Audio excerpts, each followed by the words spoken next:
to ban. Radiant's turn to ban.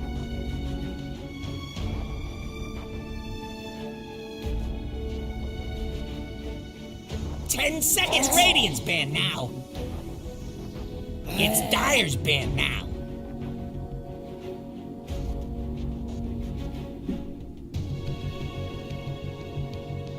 Seconds.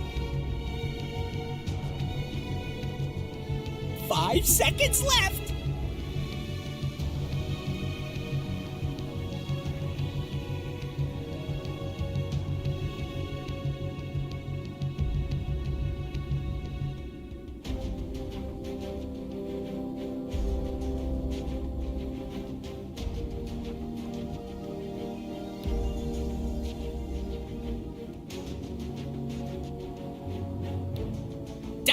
Pick. Radiant's turn to pick. Bristleback!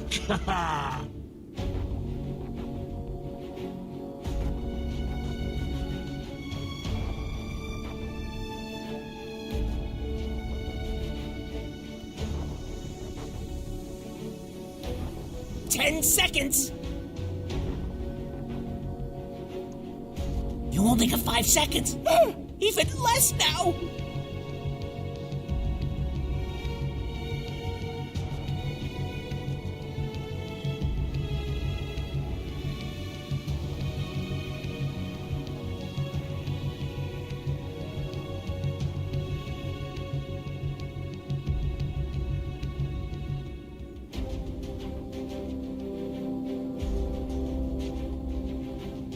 It's Dire's ban now. Giant Protector.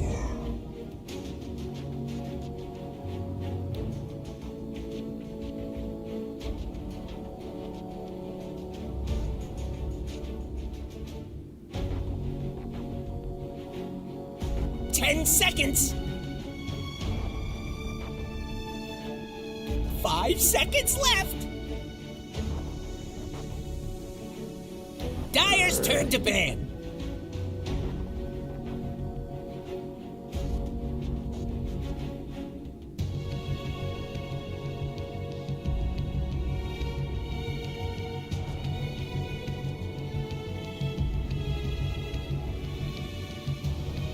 Seconds.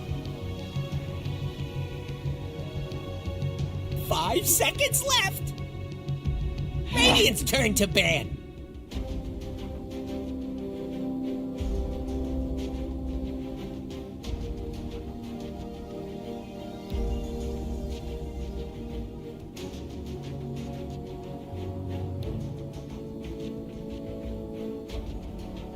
Seconds.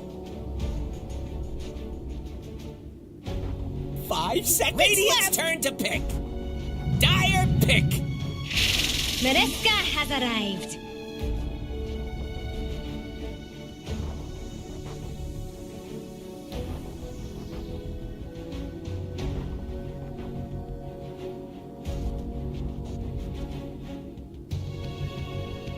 Seconds. 5 seconds left.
Dire's turn to pick. Enchantress.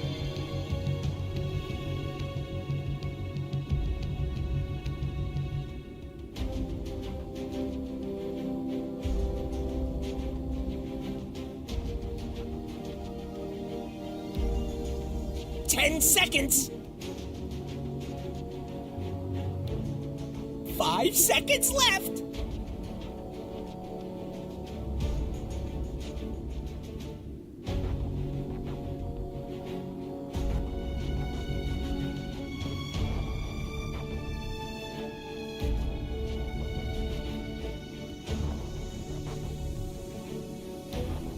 Radiant pick. Invoker.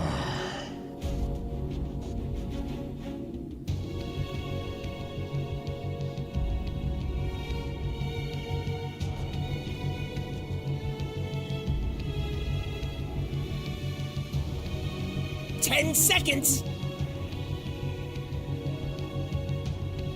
5 seconds left. Radiant pick. Dire's turn to pick. Face the light.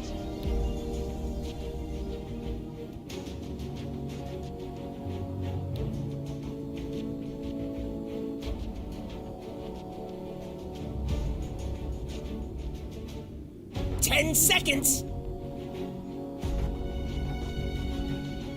5 seconds left.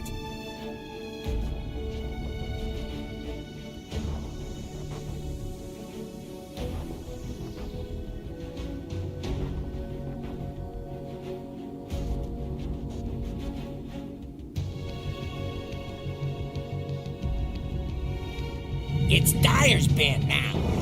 Once away.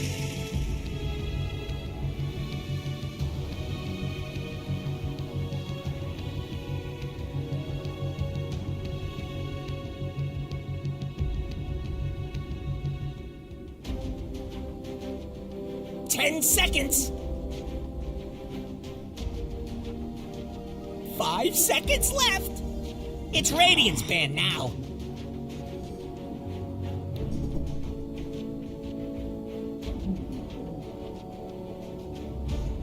It's Radiant's band now.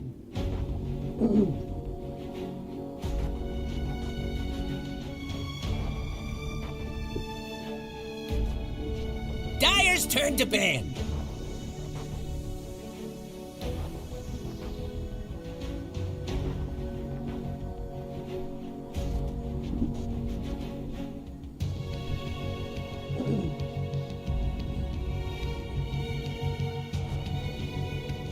Seconds to go. 5 seconds left.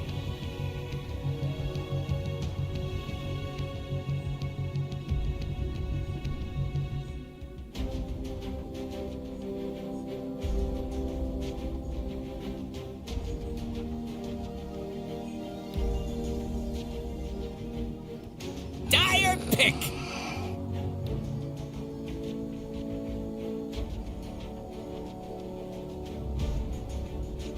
Radiant's turn to pick. Weaver.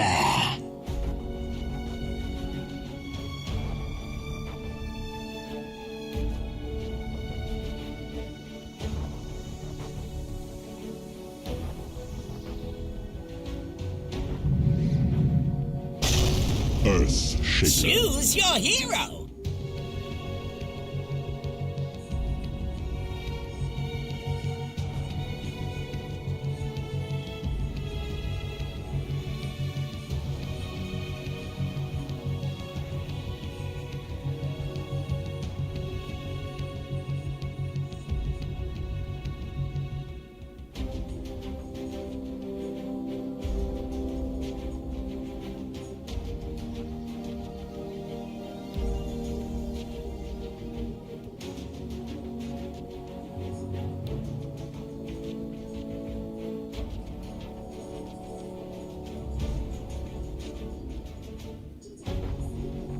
Ten seconds. 5 seconds left.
Just what I was waiting for.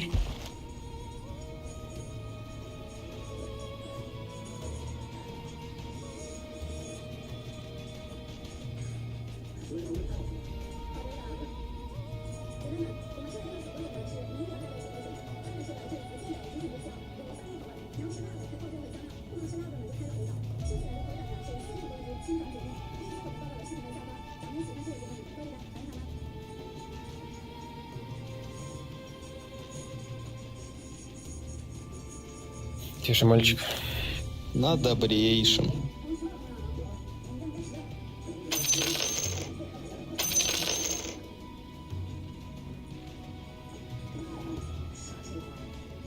This is a good opportunity to learn.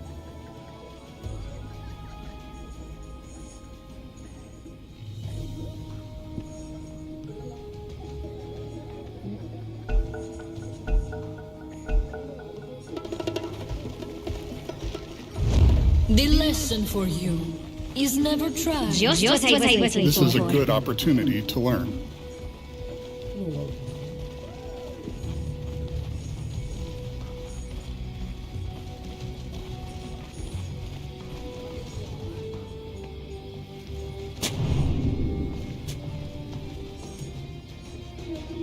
Prove to their fans, to the region, and step one of getting there. And damn, what a tough opponent to go into round one. Triple major champions here on Gaimin.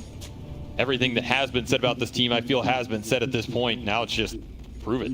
Absolutely. Can you prove it when elimination is on the line? We asked that question to Gaimin Gladiators at Riyadh. We said, you went through the upper bracket time and time again when it comes to these majors and you win the whole thing, but can you bounce back when you've been knocked down? They proved at Riyadh they can, but Evil Geniuses, they have been the masters of going through the lower bracket. In fact, it's a reason that they have actually not played up against Gaimin Gladiators in one of these major LAN events this year in playoffs. They matched up against each other in group stage time and time again. Here in some Dream Leagues, they'll play a best of 3, but when it comes to these LAN playoff games, they actually have not run into Gaimin Gladiators. So despite both of these teams going far in tournaments, this is a little bit of untreaded ground. That's an interesting strategy to dodge the most dominant team. You know, just stay in the lower bracket. They're never there. Exactly. Upper brackets for somebody here. You know, I won't complete that, but Matthew will also not complete the snowball. And at snowball level 1, I think it hurts a little bit on this lane. I mean, you really want to get this, like, shard. I mean, I guess it doesn't matter. Shard or snowball into the tag team level 2 is the timing you're looking for to burst this Weaver. And we're looking at a carry player in Daracho, who has arguably been the most aggressive carry player we've seen come out in the last few years. One of the most aggressive carry heroes that, dare I say it, has a history of falling a little short in TI clutch matches. I feel like this Weaver always pops off, but it's a different thing getting that win. And of course, it's a very different Weaver than a lot of these past tournaments. I mean, this is a hero that scales a lot better, and the damage just ramps up considerably, especially level 20 and 25 talents. It's a long way away, but the Geminate just starts to pound you into the dirt. It's like, what, plus 90 with the level 20 talent, plus 65 now with the buff. You're looking at over 150 bonus damage per Geminate that can also proc off the shard. Sakuchi going through everybody. It's just a whirlwind of pain. So that is what Daracho is looking to get towards here, hopefully with as little deaths as possible. There, I caster curse him. And EG coming out with their own pace. Shaker last pick mid to combat the Pango. Of course, only one of those heroes is real, as I mentioned. Yeah, it's, well, we have interesting carries on both sides. I think Weaver and Darkwill are a little unexplored in the current meta. We could definitely do a little bit more digging on those heroes. This mid matchup, it's the same old that we've seen so many times. As you said, Pango, not a real hero. Earthshaker also being spammed in the mid lane quite a bit, so. It's so funny he, like, complains about it, and then he plays it every game. What can you do, you know? I mean, it is a great Pango game. There's a reason they picked it, right? Very limited Rolling Thunder control on the side of EG. And it's another AoE stun hero to deal with the Dark Willow, pull you out of the Shadow Realm, and then just burst you down. The mana burn, also pretty substantial this game if you get a fast defusal, right? You're looking at a lot of melee strength heroes for EG that just don't like losing their mana pool. So I kind of like what the Pango does here for Gaimin. And it's a lot of AoE control between the Pango and the Tofu Invoker here. I will say, though, you said it's not the best Rolling Thunder game. I will say he's going to have to be a good driver for it to be a good Rolling Thunder game, because he is going to have to deal with Fissures, Ice Shards, and then there is going to be the Overgrowth that's going to be popping up. But popping up, Whisper pops up in the top lane, gets a kill on Celery. So while this is a kill duo for sure, the Dawnbreaker Tusk, Weaver is going to be a hard hero to lock down. That Enchantress, not nearly as hard. This is a very strong kill lane, and Enchantress generally suffers versus those lanes. I mean, your nature's attendants are only as good as you can stay alive for them to heal you. You just get bursted down in a second, you're absolutely gone, and that's a first blood to Whisper. Honestly, I feel like Whisper's had a quieter season than we expect from him. Yep. And I think this is time to show up or go home, right? So he's been one of the cornerstones for his team, one of the linchpins. Give him a fast start on a very powerful hero in the Dawnbreaker. He might just run away with it here. Do you think maybe part of that is because of the player we just saw on the screen there, Because, who's going to be rocking the carry Dark Willow in this game? I mean, this South American squad was put together, for my money, it was the two superstars from South America put on the same team together. Because on one side, Whisper on the other. Do you think by doing that, it has maybe hurt Whisper's game a little bit more? So they're going to try and go on Ace here, the Bristleback, try and shut him down early, and they do just that. Because and Panda pick up a counter kill. I mean, that was just too easy, right? They still have full wand charges down here. Just looking to life, and we're seeing the dominance of the Dark Willow in terms of the laning phase. Hero's very powerful on lane with the low BAT and just the high base damage. Very hard to trade versus him. I kind of agree. The one thing about that, though, is, you could say, well, maybe Whisper's game's been hurt because Kaz takes more farm, but I feel like Whisper played with arguably the one carry that was even greedier than Because for most of his career. So if anything, he should have more room to operate with Because on his team instead of Hector, but it just hasn't panned out. So this is, again, time to show up. I'm excited to see what they can pull out in this game. And for me, EG has two modes, especially going up against Gaimin. There's the mode where they play ultra fast with like the bounty hunter type lineups. We're just going to dominate the lanes, run at you. The game's over at 20 minutes. This is the other mode where it's a bit more patient, a bit more consistent with just team fight execution. Like, we're just going to out team fight you in the mid game with big Dawnbreaker ultimate coming through, Earthshaker controlling the fights, and then Dark Willow on Because to help bring up the scale, especially against the Bristle. If the lanes go their way, that's just even better. But C-Smile is here to be able to block out Ace, and he gets him. Now the Tornado's going to help. They actually managed to get the kill on Celery on the other side, but Ace is still dead. So great rotation from C-Smile. Just the extra bit of damage they needed. Because, meanwhile, hiding away from Tofu, tried to hunt him down. Meanwhile, the fight still going up there in the top lane as they trade out kills. Both supports do die. Thoraccio chasing after Whisper, trying to get some extra damage on him with the Hellbear. Yeah, if he gets the clap and he still has his bug on him, it's going to be a ton of damage. Whisper tries to turn around and get the damage on Thoraccio, but Thoraccio scoots on by, turns around, picks up that double. Big turnaround for Thoraccio up here. This lane was not going extremely well for Gaimin, especially with the first one on Whisper, so they get the double turnaround, whereas bottom, Ace still struggling. But honestly, I mean, if you get some stacks up for the Bristle and EG can't contest them that easily, you can always come back. So I don't know if the early start for Ace means too much. It's nice for Because for sure, as he's just trying to rush the Midas down here. That's what you have to be worried about. You cannot get too many kills with the Dark Willow. Early gold, early levels, and getting kills will speed that along. Because he gets to be part of yet another one. I mean, part of the reason you want to rush that Midas, right, is the levels, the talent levels is super important for that hero. I said it all year, right? This is the best Midas hero in the game to me. Yeah, the attack speed is invaluable, the levels are invaluable. But I will say, he's skilled a point of first crown, Pat.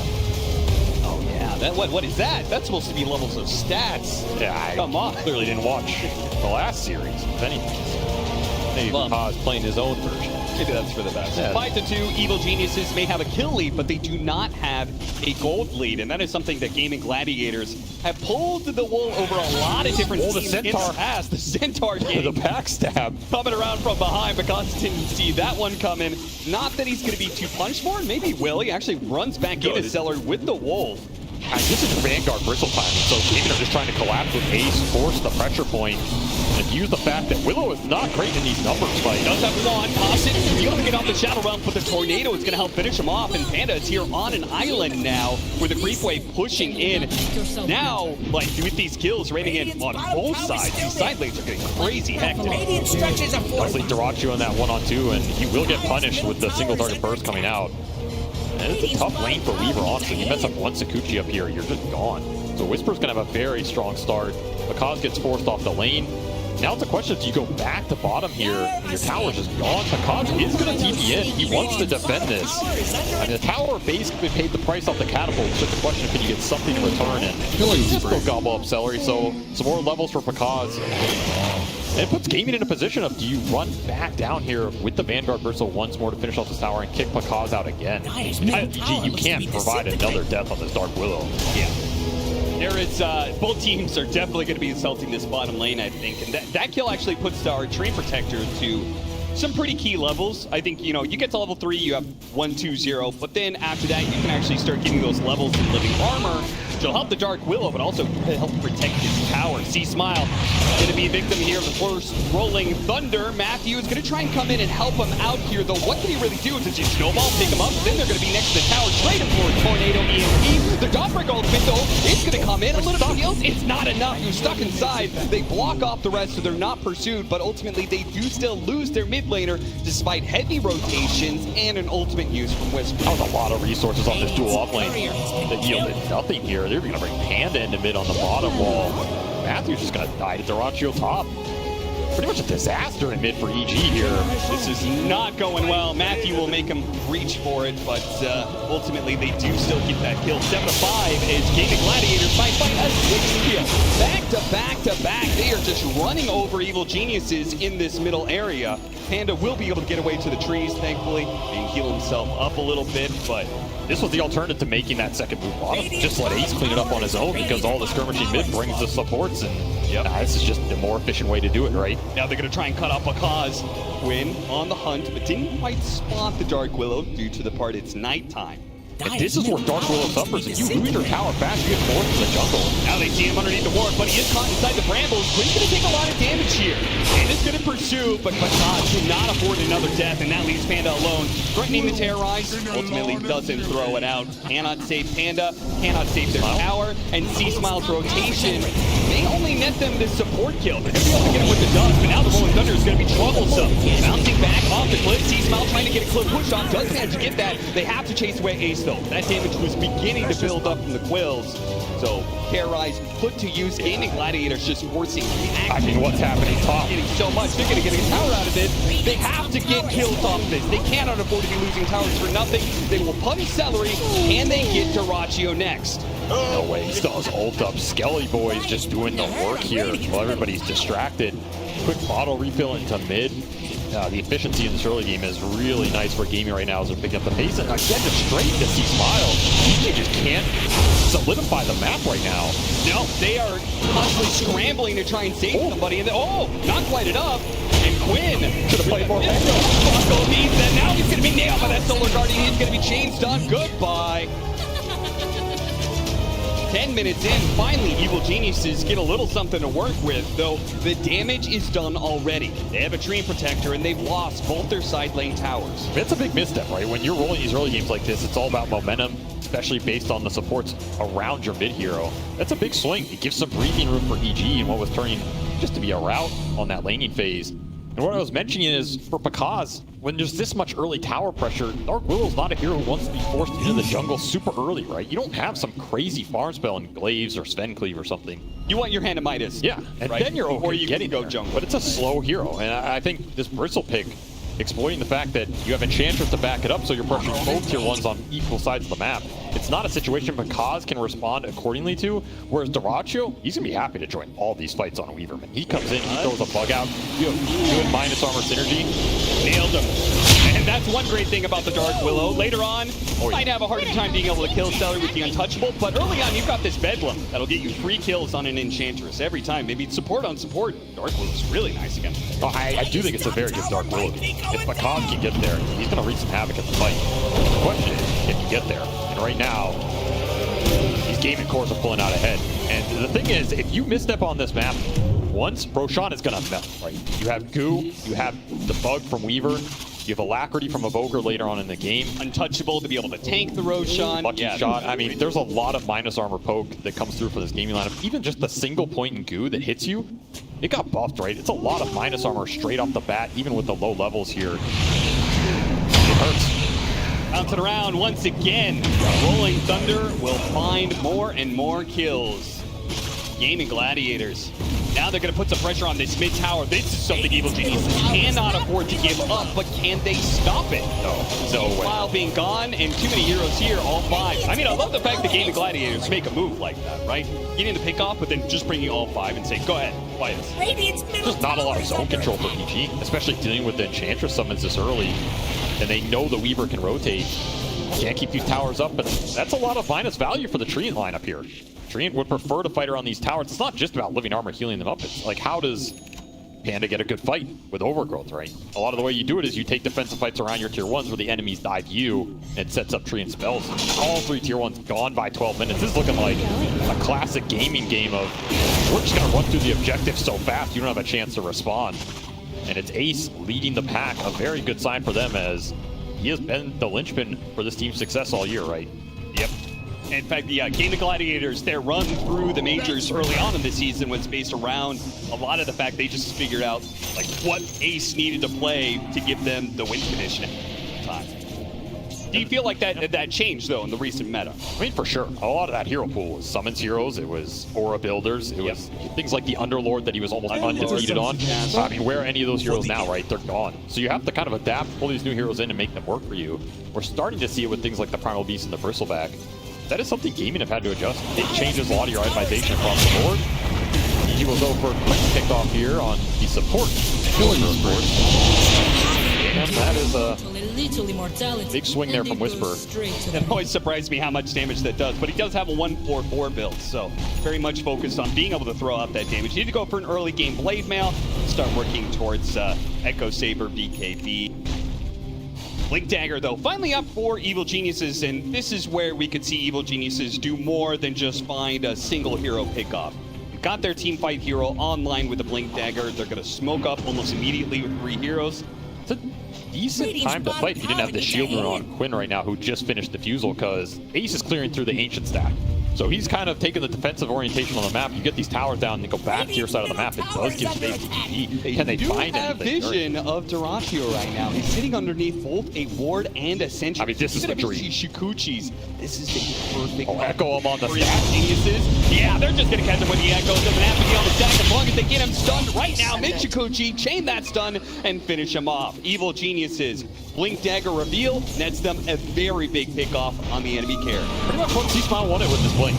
Get a big core kill. Quinn's gonna try and turn it back. Arcane Rune. Oh, Ice Shard tried to stop the Rolling Thunder from being able to catch Because, but it just wasn't quite good enough. Because, Overgrowth, and the Fissure block, but the support damage is there to help get the kill on Because. And Matthew, a little bit late there on the snowball to save Because. As a result, Quinn's feeling good. He's got a Arcane Rune. He's just gonna keep on chasing. Yeah, they're gonna bring Whisper in. No Dawnbreaker ultimate to join the fight. He's gonna have to do it the hard way. They have the burst for Tofu. Beautiful. Fissure actually catches 2 more on top of the kill onto Tofu, so maybe separating Quinn from his support ticket. Focus down Celery up next. Big hit from Whisper will finish him off.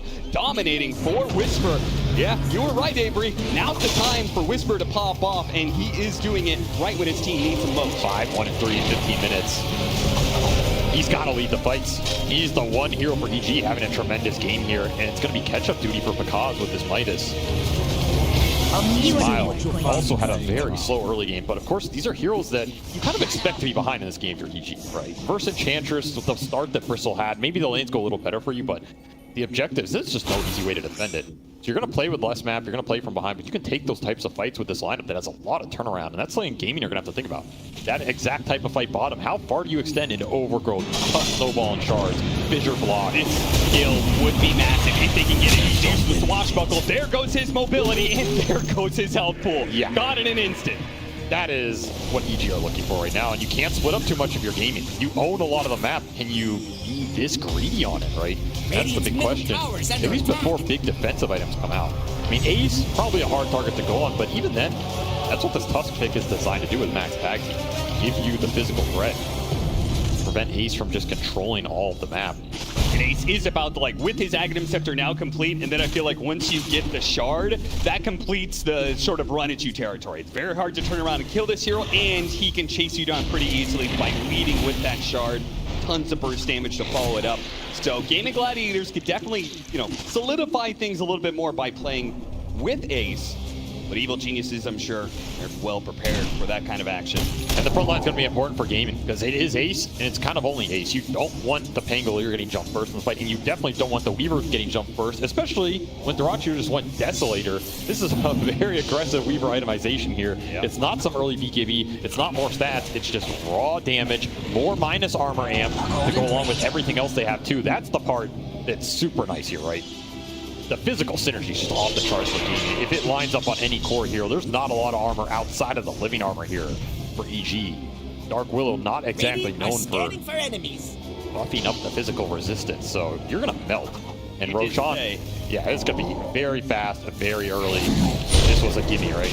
I think that death on Quinn was definitely a moment of reflection for Game Gladiators. So it was like, okay, we've been greedy enough trying to play all 3 lanes and play very deep on the enemy side of the map. Let's go ahead and regroup a little bit, focus on the objectives. They'll take the Aegis for their side, give it over to Quinn. So now he can play a little bit more frontline. Yeah, you know, he dies once, and I'm sure it won't happen again. That might have been the fastest Roche under 20 minutes of the tournament. Yeah, That thing had minus 33 armor on it. At 17 minutes, that is ridiculous.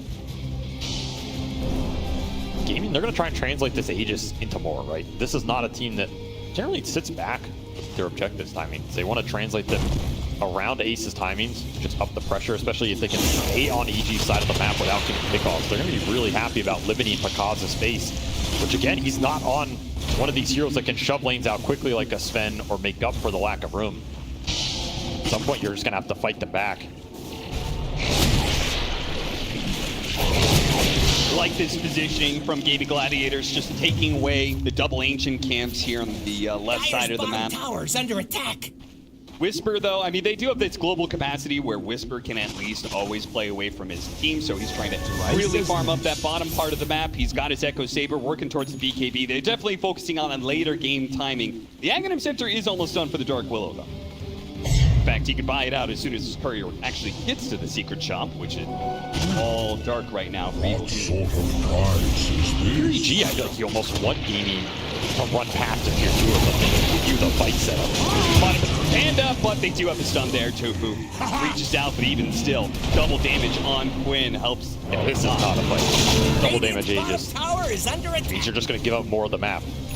This is a ticking time bomb. Like, you can definitely turn this game around if you're HD. At a certain point, you bend, don't break, get that one team fight, then reopen the map. Structures are fortified. But right now, I mean, do you want to go into this ball? How well do you feel like this version of Weaver scales? I think he scaled better than some of the previous versions for sure. Okay. The new shard plus the talents for the Gemini. It hits real damn hard. Hero can be really scary in the late game. I think it is still a hero that's susceptible to getting bursted, and you know, maybe he's not as terrifying in an overall team fight, but when you have some of these other cores that can help pick up the physical damage slack, then he's just great because the bug goes through. Suddenly Pango and Bristle are having a field day, right? Yeah. You're amping the damage of everybody on this team. That's what's really nice about the gaming lineup. The scaling synergy is nothing to scoff at. We're gonna make a quick smoke, try and control all the ancients here. Continue to limit Pakaz's room. Pause. Yeah. Good call. Yeah, they're gonna hit him with the tornado. Team has to respond here. Shadow Realm TP away, but the quote that was still on him to connect to complete that one. Oh, here comes that Rolling Thunder. Oath Growth is gonna be able to stop him. Snowball, though, didn't go through. It's actually on to Quinn, so he wasn't in a position to be able to pick him up. Oh, the Purple Slam goes in, almost enough first damage. Ah, Matthew is there with the final punch, but it is a blow that is good for EG, but the fight is not. EG is going to lose more members here as they've already lost the 2. Looks like Quinn, he's searching for more. He's like, you guys got this kill, right? All good. I'm gonna look for a 4th kill out on the map. Maybe they were a little bit too greedy here. Dominating performance. Does not have a TP though, so he's gonna be dying. 21-minute wisdom. Finds him with the quills. Oh, Panda, get it! Hey, he got the wisdom rune. Gives up his life to get the experience for himself and his team.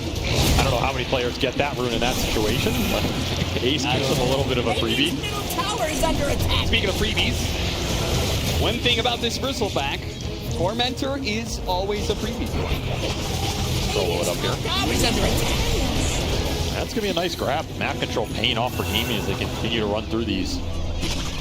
A little bit of a weird death for Duraccio. I think he time-lapsed super early. Just didn't line it up. Does get a Death So charge out of that fight, however, and I mean, he gets to BKB, he's kind of invincible unless you straight burst him off the Echo, which we've seen. There's a lot of interrupt for the Shaker jump in this game. Until C-Smile has his own BKB, it's not necessarily reliable to just go in on one of these cores, versus the Invoker, versus the Pangolier if he's not the one getting caught. So BKB timing's really important for EG here, particularly when they come out relative to Duraccio's. And I mean, Bloodstone already done for Ace. He's big. The BKB combined with the shard especially, allowing him to be super aggressive. Good kill if they can get it, but he's already popped the time lapse, and that's going to pull Matthew way out of position and up on top of the cliff. He'll wave goodbye, spotted with a Sunstrike, but nobody's close with done. Still looking to be able to chase down some heroes. They know Whisper has got to be somewhere close, and they got him with the goop. So he's going to be slowed down significantly, trying to get away with that hammer. Panda will cover him with a bit more slows, but the bug is going to latch. Still on vision of Whisper. They're taking the fight. Aegis right now on the Quinn. Right as the Aegis is run out, he's in trouble. He's already dead. Oh, what a turn. It's Picaz in good position, but look at Duraccio and Ace. They're both pushing on to Picaz right now, trying to finish him up with the Quills. Duraccio commits into the base. He goes to finish off the enemy carry, but another Shadow Realm. Duraccio's in trouble now. No, he's overextended himself. Instead of getting the kill on the enemy carry, he's got himself killed instead. Panda is going to be left alone here with the damage dealer pushed all the way back inside the base. EG can't really keep this good situation going for them. He'll get found and coming back. Okay, a punch up in the air does get him killed, but Ace is way far forward, and there are too many members of Evil Geniuses. He has stumbled into all of this. Now it just leaves Celery all alone. Now we did get that shard from the Tormentor. That'll help him get a little bit of distance here. Oh, you're looking but for the surely wipe. A Blink Dagger, a Hammer, and they'll finish him off. Just a matter of time here. The physical burst.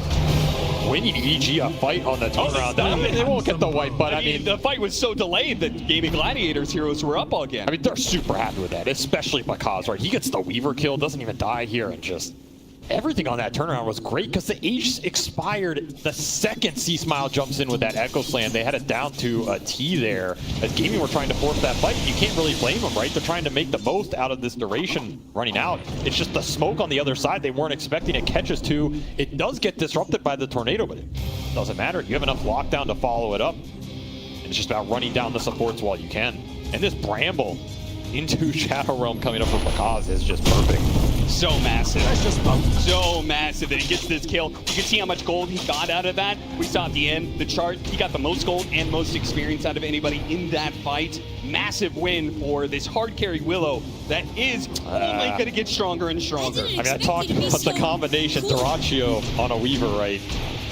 It has to be one of the most explosive combinations in Dota right now. Yeah. You know he's going to have some deaths on the hero at the same time. He's going to go in super aggressively and make a huge amount of space. It's just a nice edge. Yeah, he is a man who rides that line constantly. Exactly. And he surely was confident going into this series because he has been playing a lot of pubs of it. In fact, he played 5 matches recently. Oh, yeah. Only lost 1 of them. So he's been practicing the Weaver.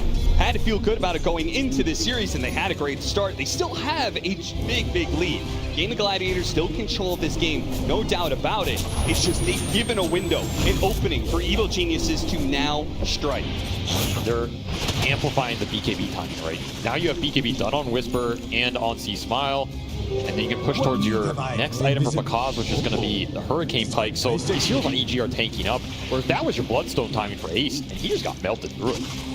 So he's going to go into like Bot's Lotus here on the Bristleback. He's not really getting too much tankier in the next few minutes here for EG if you end up in another fight if you're Gaimin. So it's going to come down to Duraccio and the BKB he picks up on the Weaver. That's going to limit the amount of burst EG can pump into the Weaver, and it pretty much should guarantee him a time lapse here. At least a better time lapse than he's been getting in these fights. He's been getting forced out early. Generally not what you want. He'll lead the charge. Wants to put it to use here. Still looking for Deso charges as well. Now, the potential Roshan spawn time has started, so both teams are going to be thinking about Roshan. Gaimin Gladiators probably a bit more than EG, but EG can finally contest. Felt like that first one was probably too much for them, but this feels like a Roshan they can actually fight Duraccio? This is a dangerous game, man. You're showing all these waves versus a Blink Echo Slam Shaker alone. You don't know if C-Smile's there ready to pull the trigger, and he'll have to time lapse out. It's really a game about who bursts who off the jump, who's tanky enough to survive it. The Hurricane Pike on Picaz, like we're seeing here, it's an interesting item choice, right? I think you have options of going Manta, for example. The Dispel's pretty solid. This is going to be a lot tankier. The Hurricane Pike is also super nice in this game versus the Bristleback. Or even some of the Weaver and Pango later on in the fight to recreate some space, get you another Shadow Realm. Sure. Kind of like the idea. It's also a standard itemization for Willow. Absolutely nothing wrong with it here. He is going to need to start speeding along. He's got to get the BKB, he feels like, next, but then Octarine, super important to hit with that level 20 timing. You can have that kind of near perma Shadow Realm obnoxiousness. That's what it's all about. Late game offering plus neutral item for extra cooldown reduction. Just get permanent Shadow Realm, then you're a god. I like this a little bit of efficiency. They stacked up the Ancients so they could clear it out at 27 minutes. So they go into the smoke with tier 3 items right as they spawn. I mean, of course, you're still going to stick with the Grove, though. Yeah, that is definitely true. God's going to stick with that one for quite some time. Yeah, it'll be smoke on smoke. Gaimin, they're just going to meet him up here. They want the next Roshan. Remember, that Roshan happened super early. The next one's even more valuable, and I'm gonna run into him. He can run it instantly, go straight for Dyrachyo. The chain's done, going to land. Small moment, but no BKB. Dyrachyo now gone. Buyback time left. Oh no, Quinn got himself stuck on the cliff, and he can't actually chase after Pakazu's stuck in his dead end. They have to get on top of him now, but now the Shadow Realm TP will get out. No stuns, he's getting out. Oh no, a buyback from Gaimin Gladiators that now puts them at a point where they can't immediately capitalize. They do manage to get Panda, so there will be one member down on the side of Evil Geniuses. We'll see whether or not he buys back to contest this Roshan, or if this is enough space for Gaimin Gladiators to just go for it. Got Matthew's buyback as well, but of course it cost you Dyrachyo's here, who time lapse back in, used the BKB and found nothing in that entire fight. He gets jumped once more. You're going to feel good about getting this Roshan, but not nearly as good as you would have felt getting it for free. And they'll put the Aegis on the Weaver here. Not a bad choice, right? I mean, at some point, you're just going to have to make sure you can man up and play the fight aggressively. Wear through these ultimates. The saves and the disruption have not been enough to buy him the time for the time lapse. Yeah. Ace is still having a fantastic time in these fights, though, and he's now completed a Lotus Orb on top of the Bloodstone, Aghanim Scepter, and Boots of Travel. So they're going to make sure they can keep playing the map and try and keep Evil Geniuses from being able to expand too far out there. They're just going to be locked inside the base. And that's the thing. EG, they're playing these fights in a way where you're shutting down Dyrachyo. I mean, it's a tri-core lineup, right? Like, all these cores are scaling pretty hard. They all have good synergy. Sure, you kill the Weaver, but if it costs you too much, can you actually win that fight afterwards? And the only real consistent damage they have going in these later portions is the Dark Willow. At some point, Pakaz has to be able to stand there and win them that long fight, kill multiple cores after they commit Echo Slam, you know, Solar Guardian onto Dyrachyo. Right. So you're saying Ace is big, and yeah, he is big and bad. Now they are going to be going, I was wondering, where's the break mechanic come in? Because you're right, they haven't really been addressing this Bristleback all too much. We're going to go for a Shadow Blade on the Earthshaker. We'll see whether or not he completes out the full-out Silver Edge. Obviously, Shadow Blade, the invisibility is super important. Yeah, I don't know if you're going full Silver Edge here. I feel like they're aiming more for the Tusk Axe. That's something that can shift the way these fights are played. Displace one of these, especially Ace on the front line, displace him into your burst. That's a very different scenario. That is something Gaimin are racing against here. I mean, they're not racing, right? They're still 15k up. They are controlling the whole map, cruising through this game. Still have Aegis for 3 minutes. Could very well just be a high ground force here. I think they should, because I'm looking at Matthew, and he's got an Aghanim Scepter queued up. Yes, so you do not want to be trying to still break the high ground when you're dealing with Aghanim's Tusk, so I definitely want to take that advantage. At least get yourself 1 or 2 lanes of barracks before that item comes up. It would feel nice to go high ground here, especially with Weaver just hitting level 20. Talking about this hero scaling, I mean, this is one of the big timings, right? Plus the HP on the Gemini has the shard as well. And that kind of flat damage buff is going to be super impactful in this window right here. Meanwhile, we don't have the armor items. Whisper's trying to go for the AC, which would help a lot against all this physical damage and minus armor, but not there yet. Still EG, they have both supports out on the map.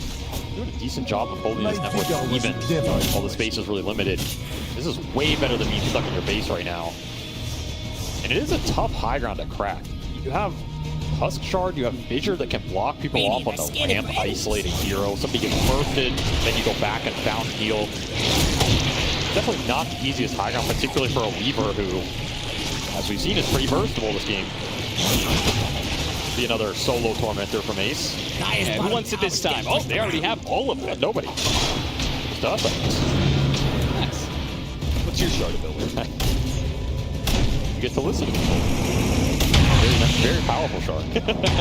Gwyn gonna get some chain stuns here. BKB is available. Is that anything to stop BKB TP away? No, not yet anyway.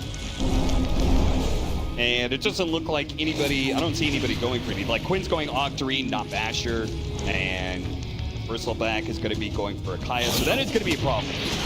Nothing in the short term. It'll only be the Basher on Pango later. Quinn opts for it. Satanic for the Weaver. Definitely nice here. Now you're suddenly 3,000 HP. Way harder to burst them off the magical damage. We're getting to the final 60 seconds of that Aegis, so now has got to be the time for Gaimin Gladiators to pull that trigger and at least try and see what they can do. But yeah, I mean, we tried. Good effort, guys. It's okay. Satanic will heal him up instantly. And, well, they got the living armor on the bottom tower. Do you want to go hit mid instead? I just don't think you can force the high ground here. You don't have a great way to siege it. Okay. Yeah, I mean, I guess if like, what's the point of chipping away at that tower if it's just going to be healed up by living armor? Exactly. You'd rather just build the lead and farm the map, play for the third Roshan, or at least the team fight that EG is probably going to bring to you. And yeah, you can catch the supports on the map, because Matthew has been getting away with a lot right now. That is a good item to take out of their hands for a while. Matthew does blink back into the range of Tofu. He does have enough mana. Tornado going to be used. Is there any more disables left from Tofu? He used a lot of them, and oh, the damage just enough. Matthew almost got away with Courier Murder there, but does ultimately get murked 22-18 with an 18,000 net worth lead for Gaimin Gladiators. Finally putting a stop to the supports that are farming out on the map. No, this is going to become a real test of Dark Willow carry right now. How strong do you think this hero is? Because we've basically seen Gaimin exploit a lot of the weaknesses of it, right? The slow pace, the inability to defend your towers or join these early fights. The fact that when you lose a lot of these neutral camps, I mean, for any carry, it's really bad for Dark Willow, the Midas. Doesn't feel great. Kaz just had a very slow game. Decent amount of AoE damage. Yeah, so now's your time to pay it back and killing spree. Show why this hero's a late game powerhouse. It's gonna happen soon. Gonna try and get some revenge for Tofu. Rolling around here, they do have the vision of the Kaz. Are they going to focus him down, though? Another Shadow Realm going to be popped, threatening to terrorize. Instant BKB from Jirachi, who wants this kill, and he wants it bad. He couldn't get it in the last engagement. BKB, plus they have the Dawnbreaker ultimate coming in. Neither goes for Quinn, though. Quinn gets the target. Swashbuckles away from that final hit from Whisper. But Kaz's still in trouble, and his BKB is now down. What does he do? He keeps away. C-Smile, same thing here. Oh, he barely gets out. Oh, man, that was a close one. The Gemini hits off this Weaver when you get minus armor down. There's no saving you. I'm surprised that he could get out there with everybody. Yeah, I think that was just the Shadow Blade that got him away ultimately. Roger is having a tough time sneaking on the targets here. I mean, yeah, that is the one downside of Gaimin's line. There's not a huge amount of lockdown and control, right? It's kind of just run into TJ slay him with the right clicks here. Yep. Outside of Tofu. Tofu, he's doing his best, but it's hard to control this Dark Willow in the Shadow Realm right now when your only real AoE spell outside of the Invoker is the Rolling Thunder, and they've been jumping Quinn. Did get the cheese out of Quinn on that as well. So technically, you know, you got through one life there. Kinda. I like what Tofu's doing right now. He's just like hunting, right? Just goes walking, run around at high movement speed. He's got a gem as well, so he runs into, say, the Earthshaker, the invisibility, or he finds some reward. He's constantly checking for vision to make sure evil geniuses do not feel safe pushing outside of the base. And again, trying to limit somebody very important here, Matthew. Still, what's it, 1,000 gold away from that Aghanim Scepter. It's looking like Gaimin Gladiators, I think they're likely to get the third Roshan, but it means they're also probably going to be facing up against Walrus Kick High Ground. Dire's top tower is about to be radiant. The Walrus Kick is really nice for stalling the game, but it doesn't help you in that Roshan fight, I think, especially if it ends up being higher side, where Gaimin can just abuse buybacks. Again, there has to be at some point more consistent damage coming out from EG so they can win a longer fight. Otherwise, I think Gaimin are going to be happy to throw lives and then just take the longer extension. Sure. Win it off that. I almost wonder if evil geniuses, I'm sure they are going to contest Roshan, but I almost feel like it would be better for them just to say, go ahead, take the Aegis, try the high ground, see what happens. This is a route you can go. Again, that comes down to your conceptual understanding of Dark Willow right now. Yep. Just how hard can zero scale in this particular game. Silver Edge for Pakaz is definitely going to up the capability in the fight, especially versus Ace here. More attack speed, more damage, crits. Everything adds up, and hey, Walrus Kick online for Matthew. He eventually grinded it out in this game. The lead has been built at 22,000 gold for Gaimin, but he eventually found some space, which is going to change how these fights operate. And I mean, you've got to just instantly go for the fight here, right? If you want to get a fight in, maybe force some buybacks, set yourself up for the Roshan, which is going to spawn soon and you know it. now's the time, and it'll be a smoke from EG to try and find something on the map. It is a powerful tool to be sure, but is it enough to cut through a 23,000 net worth lead for Gaimin Gladiators in this Roshan fight that's going to be coming up? 45 seconds until Roshan spawns. Both teams going to be playing for it throughout this 3 minutes. Duraccio, he just completed his data list. We also have tier 4 items. Very important, Spell Prism on the Dark Willow, so he may not have the Octarine, but he's got the next best thing, a free 12% TDR. TDR is always what you want on this hero, especially with the talents coming out. Even closing in on some big ones too, but they're not there yet. They're level 24 on Duraccio. Something to note, he went the Ascetics cap here. Okay. This could be really big in the fight because you might not expect the extra status resistance on the jump trying to burst this Weaver, and suddenly he lives with 3,400 HP. If he's the one that gets targeted. Well, I mean, it's Duraccio, so he's gonna be in there. That means Duraccio does have to like really aggressively go in. Otherwise, I think if they get the initiation on Quinn, then things are probably a lot better for EG in that regard. They have to find the Pango the Weaver. There's not really a way around it because Ace is just way too big. It's finished hard. 4,600 HP right now. You also finished this Assault here on the Whisper. Shot dies fast. Yeah, it's gone. This is just an impossible contest. I mean, how do you even get an angle on here, right? Hey, so Evil Geniuses do not contest this, Roshan. They are going to have all of their resources for a high ground defense, and we'll see what Gaimin Gladiators, what their strategy is to break this high ground. This is a go high ground Aegis. You have everything you need. Not much is going to change in terms of how these fights are going for you. So you have to devise a plan right now and think about it. Understand someone is getting kicked in. There's potential to fissure block the ramp. You're going into Overgrowth. You're going into Maresca in the back. It's going to have almost permanent Shadow Realm. You can't get on because he's going to kill you in these long fights at this point. Damage is creeping up there. Other big items coming in soon. Sea Smile working towards an Aghanim Scepter. The Silver Edge is going to be on the side of the Dark Willow instead. And the Assault Cuirass we already talked about for Dawnbreaker. Continuing to grow.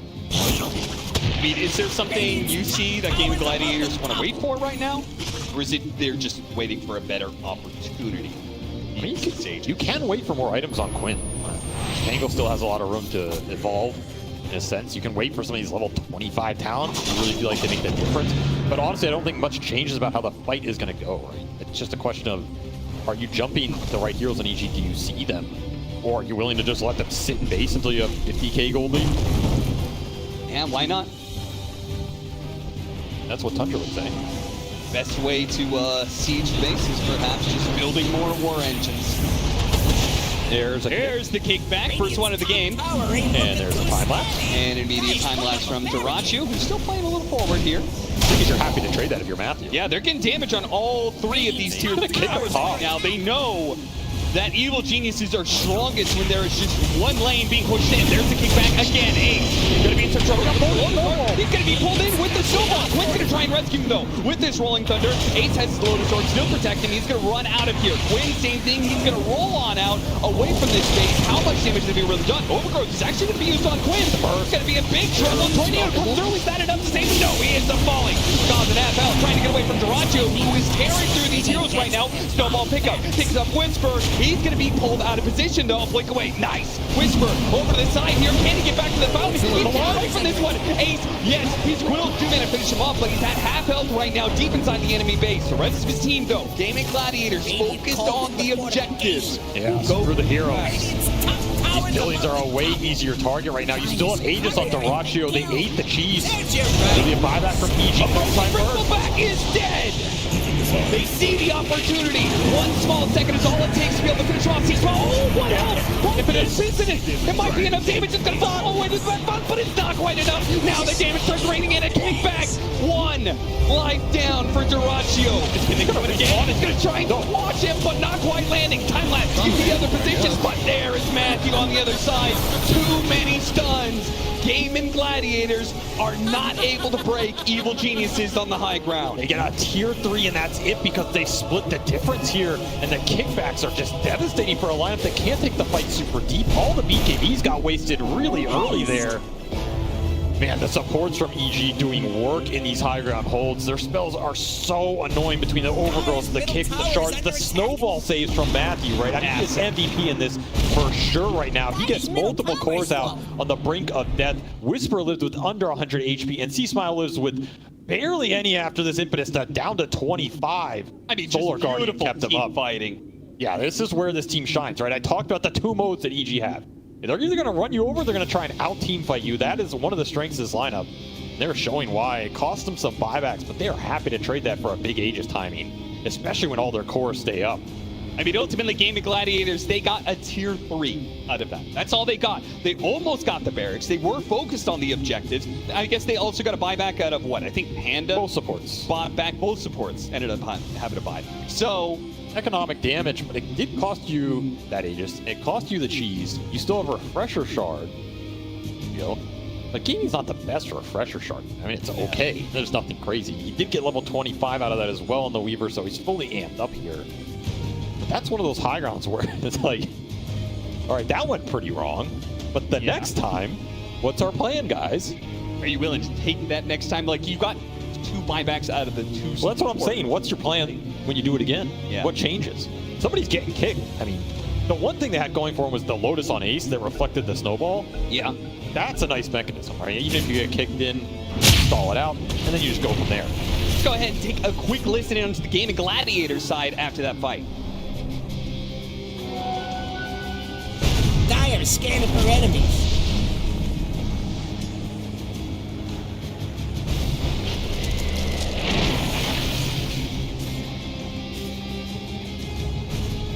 Great insight there. Gaimin Gladiators saying, yeah, we were overly focused on the barracks. We're trying to end this now. We don't need to, guys. We can play it slow. And But not my said you could just go ahead and wait it out. Get a 50,000 net worth lead. Yeah, I mean, it's right in the sense that if you get a lane of racks in this game, does anything change? No. Probably not. The way you win this game is you need to kill EG's heroes. You have to win them in a team fight. And, I mean, a lot of times you're going to get baited on this racks and give them a good team fight out of it. And right now, all of a sudden, EG out on the map, right? Still 40 seconds for Darachi to come back up. But they're getting a lot of net worth out of this, a lot of breathing room, and Hags on T-Smile. A blink on Whisper to make sure this Starbreaker gets applied correctly. And he also has that Starbreaker cooldown. Where's Dire's This is a bomb? 6-second Starbreaker on a Dawnbreaker with Deso AC plus the Shard. I mean, you get 3 or 4 of these off in a fight, it's hard to lose it, right? Yeah, because is not the only damage dealer in town. Exactly. Some of the hidden scale for EG is starting to show itself, and of course, Makaz working towards that 6 slots Moon Shard. What, we were talking about the Robo in damage the from backpack. Dawnbreaker, but what is, he's going for a Scythe of Ice. Wow, you gotta balance. I mean, not everybody carries. Okay, so we get a little bit extra control. I mean, I can see it, right? You get the Echo Slam, you follow it up with the Solar Guardian, you land, then can Scythe of Ice. Like, it is a ton of chain stun. It's a good set. When you choose to jump on something. I mean, you probably asked what he should have built, you know, but Makaz said, yo, chill out, Whisper. I'm still a carry. I got this, man. Don't kill him all, man. Speaking of because he is getting close to level 25, which is pretty Radiant's big. courier 100 is dead. attack speed for wonder a hero what that is Aegis already will pumping out serious damage. I mean, you get the attack speed, you get a Moon Shard, you get a Pirate Hat, and how much do you need? At a certain point, it's too much. They're valuable talents. And of course, a lot of these fights, I feel like, still come down to Matthew. I mean, Matthew has been, to me, the linchpin of the EG for a long time. He's the biggest shot caller. He's their drafter. He understands how these fights are going to go. But he's really what sets the fight up, right? If you get the good punch kickback into the burst, if you get the big snowball saves, that's what's winning EG these fights. Maybe they have enough firepower to just take it straight up, but you're still looking at a 24k deficit. You're still looking at 3 cores for Gaimin that are on top here, and all continuing to scale. Gaimin Gladiators, you could see what they were talking about. They're definitely playing it a lot slower, but it's also because they've given Evil Geniuses a chance. The game has changed quite significantly, where EG is no longer holed up inside of their base, whether it's just purely because of the map push that they've gotten, or also just confidence. They are not hiding. It's time to smoke. Or maybe they're hiding right now. They are pushing back to their base at the right time. 2 Gaimin Gladiators have gone for a 5-man smoke. I mean, double damage on Darachi. That's what's significant here. Oh, AC is going to TP off, so I feel like they're not going to find anybody here. Want to get all the lanes in off this smoke. Daedalus completed for Thracho as well, by the way, so this is about as strong as Weaver's going to get. There's not much left in the tank, right? Yeah. Now, since a carry that can operate without boots, that's the number one nice. But he did see Smile. Goes invisible. No detection. Need the help of Tofu to catch him. T-Smile is already too far away. See a slight error there from Gaimin Gladiators having ace lead, but he's also the person if you're going to run into 5 heroes of EG, you want him on the front line, so. I mean, to me, this duel was almost even because so much of the net worth for Gaimin is on these supports, but can you use it, right? Yeah. Can Tofu and Celery have the impact they normally would have in a game? I mean, how many of these heroes are you going to be able to just sit there and reign and the impetus is on? You can't touch the Dark Willow. You might not see the Shaker. There's snowball saves that can disjoint. Like, and maybe part of the reason he's not so focused on trying to scale up, he took a pit stop and went for more utility. He picked up a Lincoln, so that's going to try and combat some of that.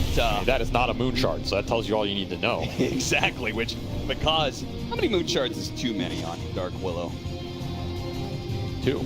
Okay, well, he was thinking about the second one, but he's now backed away for, said, a swift blink. He's also getting close to being slotted here. Yeah. Also pick up his level 25 talent, and I mean, we're at 47 minutes. This game goes to 60. You're going to get the next set of neutral items.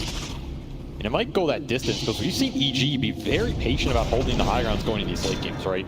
They are a team that has had mega creep comebacks. They are a team that has been there with us at that point, in fact. With some of their members, at least. And this game could definitely go in that direction. It can get very weird at this point because you're maxing out. And finally, a Tormentor goes down for EG. Their first of the game, right? I think all the others have gone to ace. Yeah, is there any shards that they really would have liked? I guess the ice shards is kind of annoying. The upgraded ice shards. Who cares about the Curse Crown upgrade because Fisher's a nice upgrade, I guess. That Dark Willow shard is nice, but yeah, you're not in a range to use it a lot of times. Yeah, not on a carry Dark Willow. Nah. Actually, it's probably bad because you're just inflating your net worth. That's actually a good point. Minute and a half left until Roshan is up.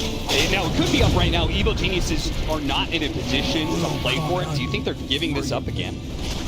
This is a Roshan you can start to think about fighting for sure. I think you have a lot more staying power if you can keep the Dawnbreaker alive, especially. You're just looking to, again, that 6-second Starbreaker with the Hex. With a lot of control, a lot of burst that doesn't necessarily rely on the big Echo Slam anymore. That's the valuable part of this Hex, right? You can go and find the Weaver, find the Pango, Hex him up in a Starbreaker with like a Totem follow-up and tag team. That might be enough. Then all of a sudden you can hold your BKBs, hold an Echo Slam, start to take that longer fight that's been the problem the whole game. That I think still favors Gaimin for sure. That's when the support net worth on Gaimin side really comes into play. If you get stuck in a Roshan fight with buybacks, your BKBs are down, you're just taking man fights into these Gaimin cores, all of a sudden the two supports are going to make that a world of pain. So I don't know, that Roche fight, it's a very tough fight for EG to take, but it is starting to get doable. You know, looking forward, we're talking a lot about this game and how it's going to progress, but just thinking about this game, no matter what happens in this game, thinking about the series, I feel like the composure that these two teams show and who ends up making that final mistake in the game, I think it's super important for this series because it does look like this is going to be a marathon. Game one is anyway. And you're at the brink of elimination. You can't make mistakes right now. The TI pressure is going to start to get to you here. And it can come down to one team fight which determines a game, which might determine a series. Hey, for the first time, Evil Geniuses will have a chance to play for Roshan on their favorite side of the map. Radiant side. This is very good for them, right? We're talking about these extended fights. Well, if you don't have to do it into the buybacks that are instantly there, you feel way better about that. Because all of a sudden, yours might not be too bad. Especially if Whisper goes down, you just buy, you can instantly Solar Guardian straight back into the fight. You don't even need to wait for that long TP. There's some global capability here for EG. We're talking about the buybacks. I mean, which are even up right now. It's everybody but Celery. Everybody but Celery. So yeah, this is going to be a straight 10 on 10. And here comes the big man himself. Over the Roshan side he goes. Evil Geniuses are ready to play for it, but Gaimin Gladiators show up just in time to contest. A 5-man smoke, they're going to wrap around. Send the Skellies in. Get some idea. Okay, 3 from Evil Geniuses is home. Where are they at? Any amount of vision. what this. you're looking for here, so you can get the jump. But look at the wrap, man. C Smiles up so far. But they're also prepared for this. Celery is in a position to break it with a very deep ward sentry combo there on the far left. But if Gaimin Gladiators don't see this coming on the right-hand side, oh, they spotted Celery. Okay, he's going to be done. Oh, that's right. He's managing to get away a little bit of distance. They couldn't finish him off. And now they go straight for Kaz. They try and get the Rolling Thunder on top of him. They force the BKB usage out of him. Evil Geniuses are trying to reset right now, but the Rolling Thunder is constantly in their face. Whisper blinking over. Knows he needs to be able to help out. There's Dark Willow. They do it up here. They blow him up. Boom, he's gone. Duracio's dead, but they get C-Smile in exchange, and Evil Genius is now on the run. You have to play for the buybacks here. You have to regroup if you're both teams in a sense. They've lost sight of the cause with that Shadow Blade. He's getting away. 5 seconds for Matthew, but he's now been caught by the bugs. Can he get this snowball blink away? It is unlikely. Trying to cover him with the tornado, but there's nowhere he can blink far enough. He will be caught by this as well. Gaimin Gladiators with that extra pickoff, especially since C-Smile didn't buy back right away. It's looking like Roshan is theirs to take for the 4th time. EG does not want to buy back 2 heroes into running through the Vision, running through the Invoker to try and take that. That'll be the Basher done for the Pangolier. The Rolling Thunder did a lot of work that fight. A lot of the damage came out from Duraccio. A lot of it was into Picaz, who ended up living. He just gets bursted down. Another time-lapse buyback forced out of the Weaver, but he'll get it back with the Aegis here. So a pretty acceptable outcome if you're gaming right. Especially with the fact that Celery broke that smoke and lived off of 1 hit. Okay, so Tofu does consume that Aghanim's Blessing. So we've now got the Sunstrike, double Cataclysm going on. Yeah, I mean, you don't have the best stunts to use. Yeah, I'm not. Hey, never know. Depends what Quinn can get for them, I suppose. And they'll dash into Cataclysm. But once more, you are faced with this high ground. And a almost permanent uptime Shadow Realm. Looks like it's here. Look at the early game. Going to be put to use here. Ace heals himself up with Bloodstone. Dawnbreaker remaining in. Damage is not the best. They do try and break him again, but Ace is just causing enough distraction. Whisper now tries to go in, but Varus is already gone, and he's going to have to jump away. The Nymphs get the sight onto the Weaver. Force Staff getting up some distance, and that is just enough outside of the sight of the Dark Willow. Couldn't complete it. Couldn't take away that Aegis. And Gaimin Gladiators can now keep up the pressure. So that's EG trading Arax to keep Matthew's buyback here. That is how much they value the Tuskar in these fights. Kind of agree with it, right? I mean, you can just buy the Tusk there and take that fight. But like we heard, the Arax doesn't mean much at this point in the game, especially when you have a Dawn who can just clean up the lane anyway. They will retain all their buybacks outside of Pandas, which they traded for Duraccio's, and Aegis up for 3.5 minutes here. So you're going to have a 2-minute differential where you don't have Duraccio's buyback and your Aegis expires. So if you're gaming, you kind of want to use this Aegis. On the flip side, if it goes really wrong like it did the first time, like if he dies after being kicked deep inside the base, it's pretty terrifying, right? It's going to be so important in how they use these Lotus Orbs and Lincolns to protect that hero. We are almost at 40,000 gold lead, but it doesn't matter if you get kicked. Can you get the chainsaw? Not quite enough. The snowball was put onto him, and Duraccio already used the time lapse, so he pulls Matthew back, and now Matthew may be forced to use that buyback. Really nice grab for Gaimin. That is what they want, because now you're putting them in a position where if Matthew dies again, this high ground just gets broken entirely. Yeah, Picaz, he's just raining down hellfire right he's now. going to get on top of Picaz right now, but the Force Staff does get him a little bit of distance with the side device. Now they get the Terrorize on him. That's going to be the first life, and no, he does fall. You get Matthew's buy. Matthew, can he get the kick in on the revive? Duraccio instantly pops BKB. C-Smile looks to jump forward, pops BKB, but Duraccio popping his own BKB to go for Quinn instead. Now with the kickback on him, they blow him up instead. Ace coming in deep, and look at the picture. He's blocked off right now. With this BKB, he can protect himself. Immediate refresher. C-Smile trying to get up, but Panda was in deep. Picaz sees the opportunity. He jumps straight in, takes out Duraccio. Panda gave him an opportunity, and Picaz goes straight for the throne. Now he's going to finish up both Ace and the C-Smile. He gets C-Smile. He gets something out of it, but he still falls. How much can EG get off of 100 seconds with no Weaver, and they know it? That's the smile kill. He's got mangoes coming in from the courier because it's like, I cannot take any moments to go back to the base. I have to maximize this 90 seconds. I agree. Every second matters here if you are EG. You have potential to throw Gaimin back if you get a good fight out of it. There's an arcane rune up there. That is the Dark Willow dream right now because sees it, but he's not going to see it.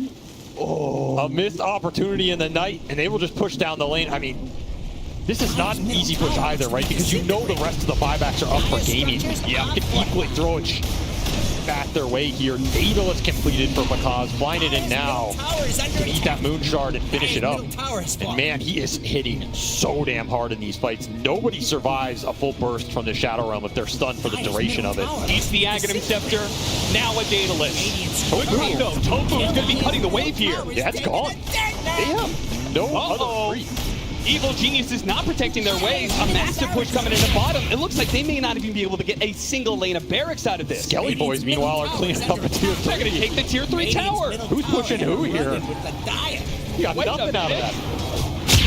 Absolutely nothing. I mean, you got the Dark Troll Summoner, but you got absolutely nothing out of that if you're EG. Though, you did feel good about winning that team fight, and it only cost you Matthews by for another Aegis high ground push that does not end this game. So if you're gaming,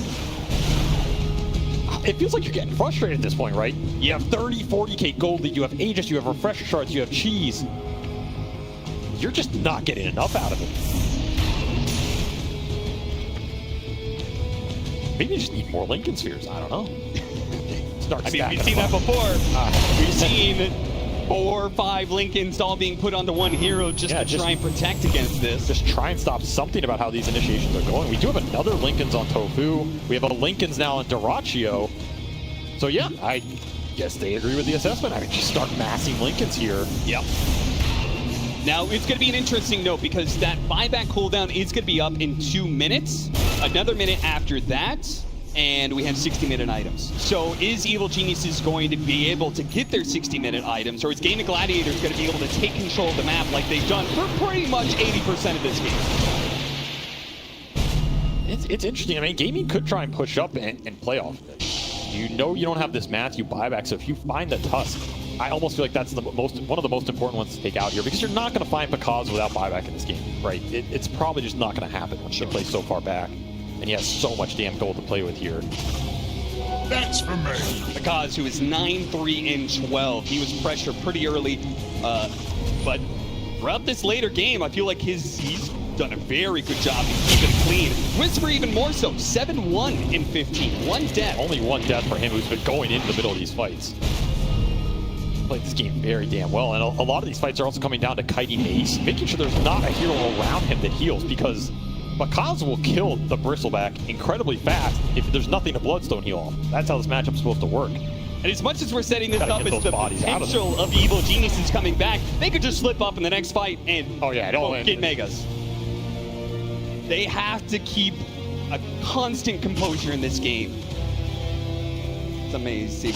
Calm, cool, and collected, Brad. 1.5 minutes left. Those days are long gone. 1.5 minutes left until we get these 60-minute items. Those are massive. And we're also going to have that Roshan potential spawn time starting at the same point. Matthews, he's getting to the Tusk Dream. You have that Axe, but now you have Aether Lens on top of it. It just makes your life way easier, and full Octarine completed. Of course, he does not have to save for buybacks since it's on cooldown for 3 minutes. So you are looking at some low cooldown spells here, 8 and 6.5 seconds between the kick and the punch, with an Aether Lens cast range and a Spell Prism to back it up.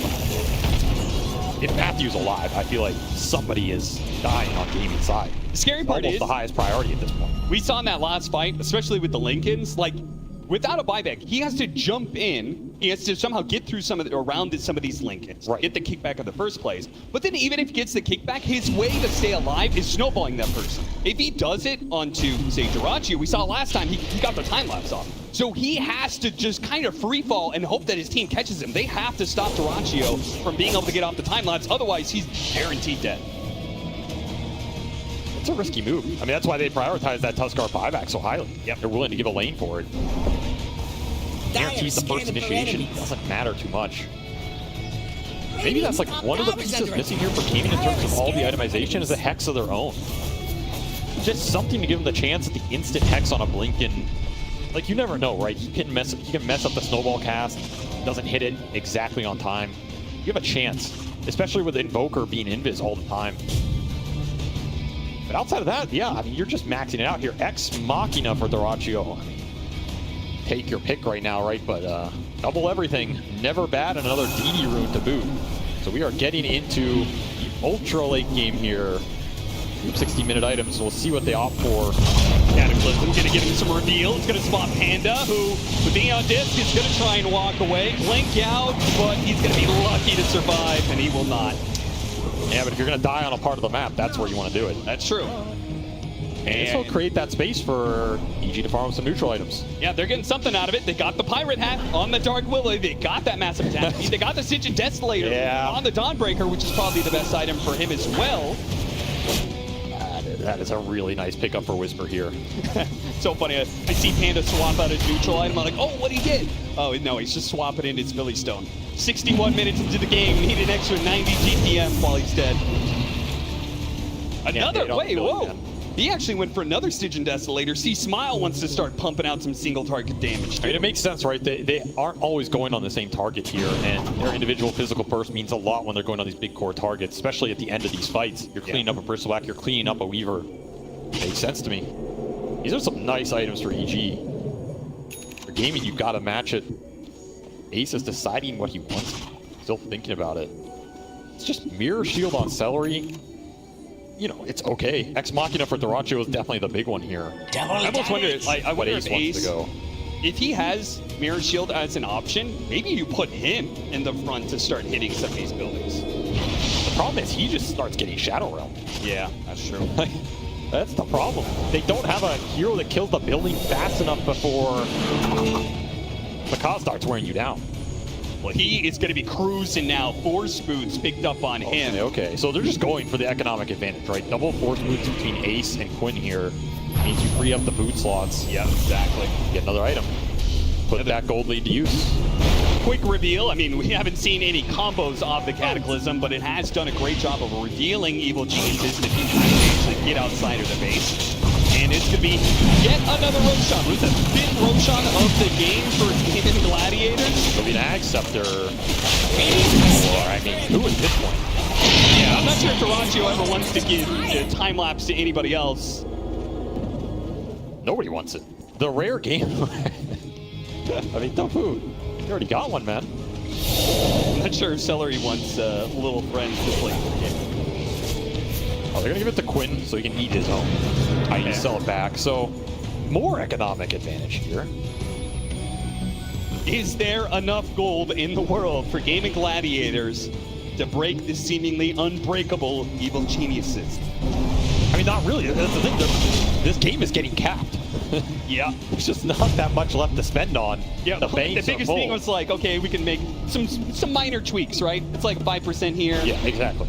But the 60-minute items, that was the biggest splash we were going to see in a while. That's where so much of this game came down to the understanding of Dark Willow as a carry, which is not something a lot of these teams are used to. If you're EG and you believe Pakaz will carry this game with the matchups he has no matter what, you were happy with the high ground defense hold strategy. You're just wearing through this lead, and the 30k gold lead at 65 minutes doesn't mean a whole lot. It honestly doesn't mean much here. One thing to note about this, due to these item choices, we also have now Arcanist armor on Panda, something new. But it does mean that Evil Geniuses have the Pirate Hat advantage. We've seen sometimes in these late games, like a bunch of teams. Holy Thunder, they're going to go straight forward here with the armor. He gets off the Shadow Realm on the cause, has the he got the kickback, and there's the burst! That's an Aegis, yes, but it's also Weaver in an awkward position. He's going to time-lapse, he's going to BKB, he does both. They got a second lane of barracks, but again, does that change anything? I mean, 30 minutes ago, it was don't focus the racks. At this point, it almost feels like kill the racks before somebody else gets kicked in and get the hell out. The times have changed. But the scary part is, what if they get Megas? Then they have to hit tier 4s. Then you're just even closer to being kicked into the fountain. They actually went outside their base, though. Evil Geniuses decide to go and fight aggressively into the FPV. Ace in trouble. Got him on the overgrowth. C-Smile chasing after him, but he's back up the full down heal. Back up the full. C-Smile trying to get out of here. Duracho chasing after him. It's going to bring him down. Big crits coming in. Massive damage. A sunstrike right in the edge, but Whisper will be way. And because not for once. They find the Dark Willow, take the damage out of the fight. Force a Shaker buyback. Matthew somehow survived off the ring cooldowns on the snowball without an Evil Geniuses will break ranks first. They were the ones who were holding this high ground for so long. They decided to take a fight outside of it, and it immediately goes bad. And that was the weird opportunity to choose it, right? That was just an awkward go up the hill from Whisper that it ended up being super deep. You almost get the bristle back, but it ends up just being too far. You overextend, show your backline, and the second Duraccio finds Makaz, I mean, I'm sure he enjoyed that kill with some crits. Oh, yeah. He has been getting pummeled the whole game, but finds his revenge. And now, no buyback on 2 EG cores. You know Gaimin want to press the advantage here. Wade's got an idea, which is Rolling Thunder goes straight into the enemy and just creates some space. Now he's taking a ton of damage. He's got to be careful of this. One team he can roll away before the Shadow Realm. The second round comes in. He does manage to get out. They get in tier 3. Oh, they got Matthew. Oh, Matthew being pulled away. Who's kicking who? He is going to have to lose his buyback here. He Quinn's back in Look the at base. Quinn. Yeah, Quinn. As long as Quinn doesn't stand here, this is all space. But the final hit. Oh, the tower. Oh, so close. But Quinn stays alive. You gotta be careful, son. That Rolling Thunder is not protecting you anymore. And the buildings are our time. And by the way, we have a Divine disassembled on Whisper right now. He can assemble that at any point in this fight. He sees the opportunity for a big hit. It might not be because you have to worry about. This Starbreaker is going to launch you into the next game right here if it connects. But that's the big question. Can you connect it right now if you're Whisper? And at which point do you assemble Divine right now? Still 3 buybacks down for EG. They got Matthews out of all of that when it was said and done. So once more, if you're Gaimin, you must throw yourselves into the breach. You must press the advantage here. And maybe they only need to do it one more time to get the Megas Just once more into the breach. Whisper does have that Divine ready to go. He is not going to pick the 1,700 time. crits. A second one queued up already.